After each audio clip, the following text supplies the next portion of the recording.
Hello, sixth graders. Hope you all are well at your home and doing very well in your studies.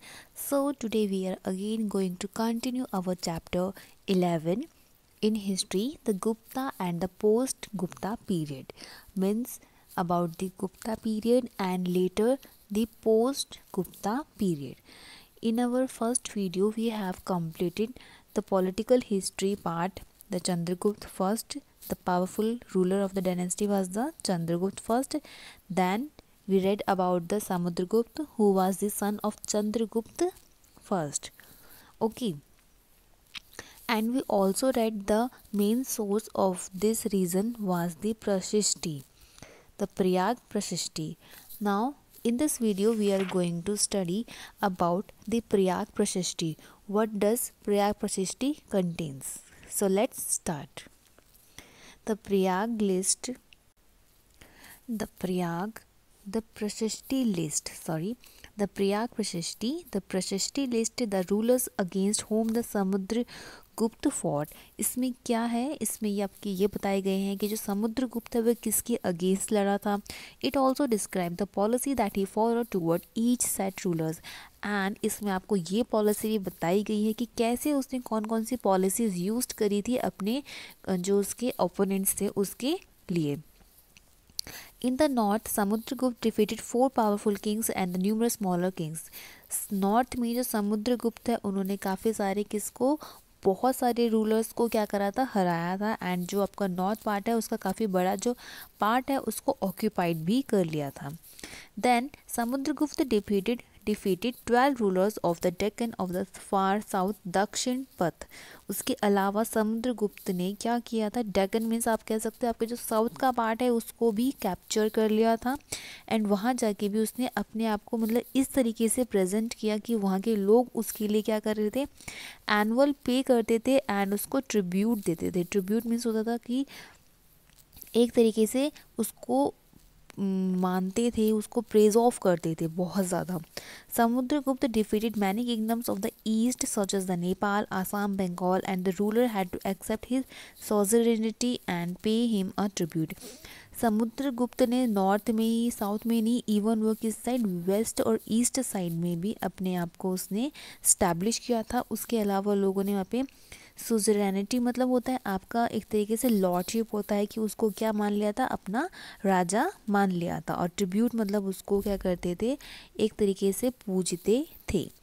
Samudragupta also defeated the 4 tribes of the Vindhya region. The rulers offered a tribute and gift to the kings.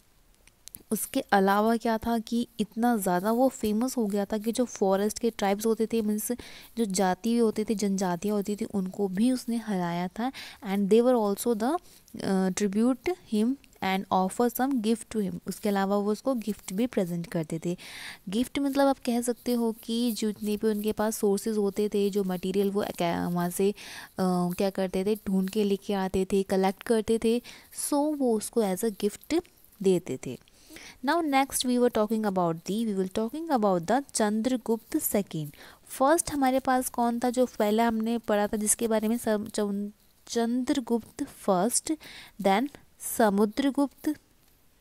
Now again we are going to study the Chandragupta, but he is the Chandragupta second and he was the son of Samudragupta.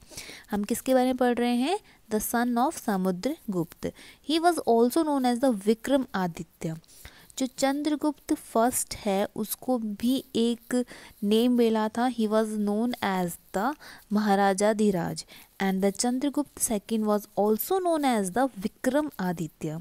He defeated the Shaks, took control of the ports of Broch, Kambe and the Sopara. As you know that student, that Broch, Kambe and the Sopara was the most important port of that region. So Vikram Aditya means Chandragupta ने क्या करा था, इन ports पे अपने आप को maintain कर लिया था, अपने आप को ऑक्यूपाइड कर लिया था. And the most famous or the we can say that his great achievement was that he had the Navratna on his court. Navratna means the 9 gems. 9 gems मतलब होता है आपका means the now Ratna.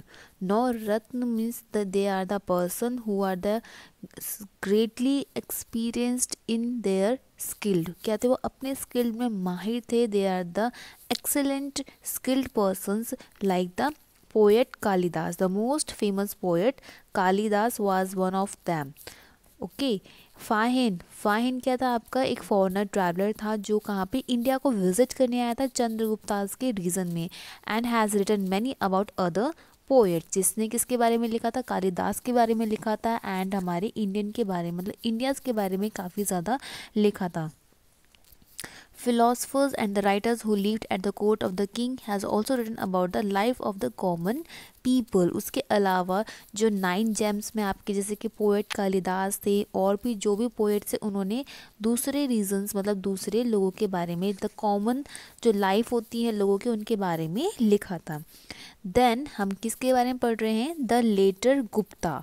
Letter Gupta means कि पहले तो हमने पढ़ा था वो गुप्ता थे, उसके बाद है लेटर गुप्ता. उसके बाद में आपके पास आए थे चंद्रगुप्त सेकंड के बाद Kumaragupta and the Skandagupta. Were powerful Gupta rulers. Kumar Gupta and Skanda Gupta भी आपके पावरफुल रूलर्स में से गिने जाते हैं. During the reign of Skanda Gupta the empire was threatened by the Huns the nomadic tribesman of the central Asia. But जो लास्ट के इसमें गुप्ता जो रूलर थे स्कंद गुप्त, वो किसके द्वारा थ्रेटन हो रहे थे? Means threaten by the Huns. Huns एक ट्राइब है, ट्राइब का नेम है, नोमैडिक ट्राइब है. मतलब आपके कहाँ पे नोमैडिक मतलब होता है जो एक जगह से दूसरी जगह जाते रहते हैं, चरवाहा ओरिजिनेम कहते हैं. जो सेंट्रल एशिया के ट्राइब्समैन थे जातिवासी लोग, उनके through. And they ended the rule of the dynasty and after that the dynasty has a decline. क्या हो गई थी? डायनेस्टी ख़त्म हो गई थी.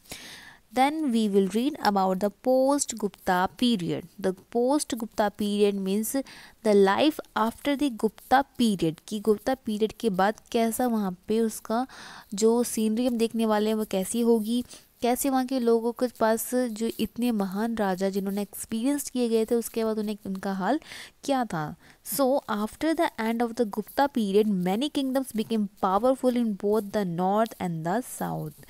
गुप्ता पीरियड ख़त्म होने के बाद ही बहुत सारे किंगडम्स क्या हुए आपके निकल के बाहर आए. As you can see students, let's see that's a map.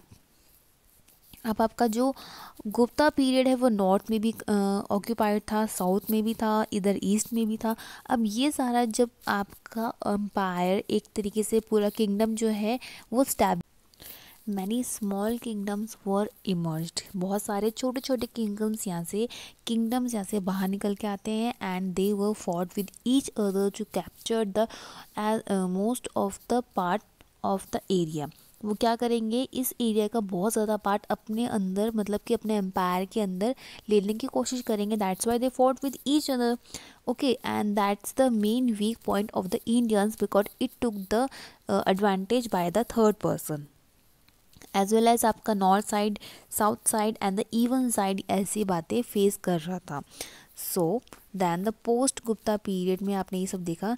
The Chalukyas the kingdom of Harsha was the dominate in the north. North side में कौन डोमिनेट कर रहा था? Harsha dynasty. The Chalukyas ruled in the Deccan. The Pallavas were powerful in the south. Then Harsha आपका कहाँ था? आपका north में था. उसके अलावा चालुक्याज आपके डेक्कन में थे एंड पल्लवाज आपके साउथ में रूल्ड कर रहे थे. So now first is the Harshvardhan. Harshvardhan आपके कब से 606 से लेके 647 CE तक रहे हैं. The breakup of the Gupta empire was followed by the period of disorder. जब गुप्ता एम्पायर क्या हुआ था? आपका ब्रेकअप हुआ था, मीन्स काफ़ी ज़्यादा डिक्लाइन हो गया था. उसके बाद बहुत सारे स्मॉल किंगडम्स आए थे and of course they fond with each other. Yes, they fought with each other and finally Harshvardhan conquered these kingdoms and established a powerful empire. जब ये सारे kingdoms आपस में लड़ रहे थे then finally Harshvardhan came out of this blue. ये वहाँ से निकल कर आए and उसके बाद उन्होंने अपने आप को establish किया with a powerful empire के साथ. Okay, now source. What do you mean by the source, students? Source means होता है आपका स्रोत, जो मैंने आपको पहले ही बताया हुआ है। अगर किसी को नहीं पता है तो अपनी आगे की वीडियो देख सकते हैं कि सोर्स क्या होते हैं। Sources means we learn about the Harsh and the development during his reign from the two main sources. ऐसे स्रोत, ऐसे नॉलेज या फिर ऐसी जानकारियाँ हमें कहाँ से मिलती हैं, ऐसी हमें नॉलेज कहाँ से मिलती है, इन सब के बारे में इंफॉर्मेशन हम कैसे गैदरिंग कर सकते हैं। सो उसके लिए क्या क्या सोर्सेज होते हैं। So we have the two main sources. Okay, first is the Harsh Charitra and second is the account of Huen Tasang. What do you mean by the Harsh Charitra? Harish Charitra is the biography of the king written in the Sanskrit by his court poet. हर्ष चरित्र एक biography है जो कि किसके through, उसके court poet के through, मतलब कि जो उसके पोएट, जो कोर्ट है उसके मंत्री में उसके पास जो पोएट था उसके थ्रू ये लिखी गई थी Harshacharita, and it was written in the Sanskrit, but the language they used was Sanskrit. कौन सी थी? संस्कृत थी। कोर्ट पोएट बन भट्ट, उसके जो उसके हर्षवर्धन का कोर्ट पोएट, जो कोर्ट में पोएट था मतलब कवि था बन भट्ट, उसने लिखी थी Harshacharita and in the Sanskrit language. The book list the military and the culture achievement of Harsha, and book में क्या बताया गया आपको? मिलिट्री के बारे में, कल्चर अचीवमेंट्स के बारे में। ये सारी इस बातें आपको किसमें? हर्ष चरित्र के अंदर मिलेंगी।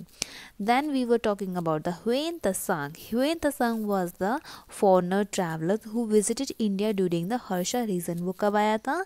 हर्षा रीजन में, मतलब जब हर्षवर्धन का रीजन चल रहा था, एम्पायर चल रहा था, that time the Hiuen Tsang visited India and he wrote so many things about India in his account. So we can say that the account of Huen Tasang very important to get to know about the Harshvardhan or the empire. He has written in detail about the development of during these years. Beside these sources, inscription and coins of the period also tell about the Harsha. And except these two things, हमारे पास और क्या मिलेंगे? inscriptions मिलेंगे and the coins मिलेंगे, जो हमें और ज़्यादा बताएंगे हर्ष के बारे में। Okay, now the military campaign. Military campaign क्या होता है? मिलिट्री कैंपेन मतलब जो उनकी आर्मीज़ होती है एम्पायर की, वो क्या करते हैं, मीन्स कि कैसे मिलिट्री आर्मीज़ को उन्होंने इतना पावरफुल बनाया गया था, कैसे उन्होंने उस पर काम किया था, हम इसके बारे में पढ़ेंगे। The capital of the Harsha's empire. Harsha empire की कैपिटल थी आपकी Kannauj. That's very important students. देन Harsha conquered a Punjab, eastern Rajasthan and the whole of the Ganga Valley up to the Assam. जो हर्षा था, हर्ष एम्पायर था, वो कहाँ तक एक्सटेंड हुआ था आपका? पंजाब, उसके अलावा Rajasthan, then the whole Ganga valley. आप देख सकते हो द होल गंगा वैली, ये जितनी भी है आपके इस एरिया में सारी क्या है? गंगा वैली है। ये कैप्चर किया गया था एंड आसाम तक ये पहुंच गए थे। As you can see that they can cover up all over the country. इन्होंने हाफ ऑफ द कंट्री क्या कर रखी है? कवर्ड की हुई है। He attack the Chalukya king Pulakeshin second and was defeated. उन्होंने किसको? अदर जो रूलर्स थे उनको भी अटैक किया था और उनको हराया था and in last was also defeated. Harsh did not annex all the territories that he conquered. Harsha ने क्या किया था? सभी टेरिटरीज को अपने अंडर नहीं लिया था जो उसको हरा चुका है, जिनको वो हरा चुका था, but he allowed some kings whom he defeated to continue ruling। उसके अलावा उसने क्या किया था? जो ऐसे लोग थे जिनको उसने हरा दिया था, but after that he allowed them to continue ruling. क्या करने के लिए? कि वो कंटिन्यू रूलिंग कर सकते हैं।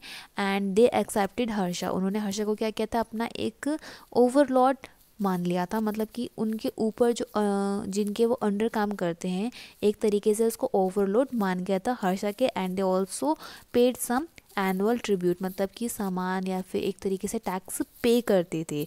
They also gave him money and the soldiers when ever he needed. उसके अलावा जब कभी ये अटैक करते थे किसी और प्लेसेस में, तो जो हर्ष एम्पायर्स के पास जितनी मिलिट्री होती थी, if they need some help, तो क्या करते थे? ये रूलर्स उन्हें हेल्प करते थे, अपने सोल्जर्स उन्हें प्रोवाइड किए करते थे। Okay, so that's all for today students.